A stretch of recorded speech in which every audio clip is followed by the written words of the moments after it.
সবাইকে আমার হার্দিক নমস্কার।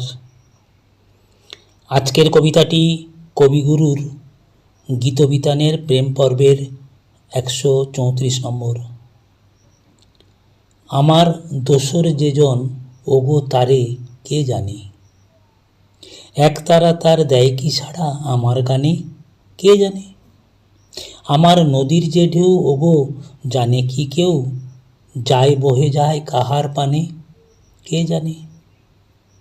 যখন বকুল ঝরে আমার কানন তল যায় গো ভরে, তখন কে আসে যায় সেই বনছায়ায়, কে সাজি তার ভরে আনে কে জানে।